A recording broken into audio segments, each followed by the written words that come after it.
উজনি নহয় অসমৰ কতো পৰা মই আক্ষেপ দিব নোৱাৰে, ভাৰতৰ পৰা আমি আক্ষেপ দিব নোৱাৰে। কিয় খেদিব? তেওঁলোক নাগৰিক নহয়, তেওঁলোকক সংবিধান অধিকাৰ দিয়া নাই। প্ৰতিজন নাগৰিকৰ সকলো ঠাইতে অধিকাৰ আছে আৰু সেই অধিকাৰ সুৰক্ষিত কৰিব লাগিব।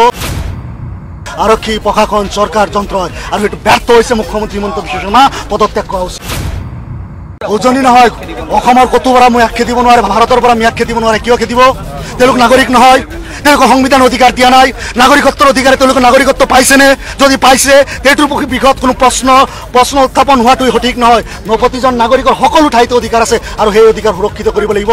আৰক্ষী, প্ৰশাসন, চৰকাৰ, যন্ত্ৰ আৰু সেইটো ব্যৰ্থ হৈছে। মুখ্যমন্ত্ৰী হিমন্ত বিশ্ব শৰ্মা পদত্যাগ কৰা উচিত। উজনি অসমত নাগৰিকৰ নিৰাপত্তা সুনিশ্চিত কৰিব।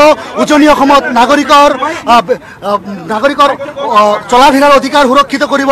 তেনেহ'লে বৃথা প্ৰচেষ্টা। তাতে কাম কৰিবলৈ যোৱা শ্ৰমজীৱী মানুহক, নামনি অসমৰ মানুহক, বৰাক বেলিৰ মানুহক যি ধৰণৰ অত্যাচাৰ কৰা হৈ আছে, এই অত্যাচাৰ সহজে মানি লোৱা নহ'ব।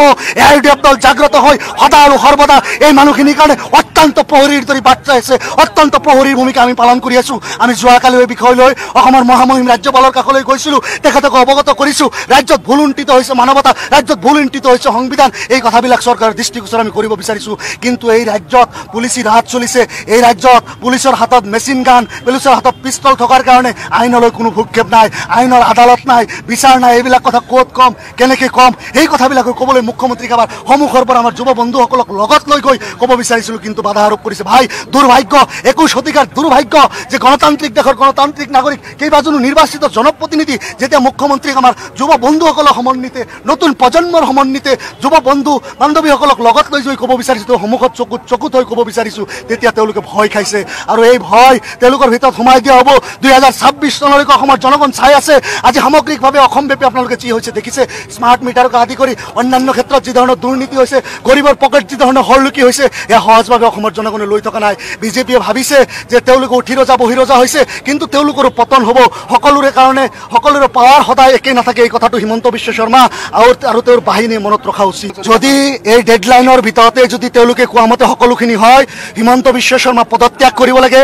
তেওঁ ফেইলাৰ হয়, তেওঁ হোম ডিপাৰ্টমেণ্ট চম্ভালিব পৰা নাই। তেওঁৰ নিচিনা অযোগ্য অদক্ষ মন্ত্ৰীৰ এই অসমত প্ৰয়োজন আছে বুলি আমি নাভাবোঁ।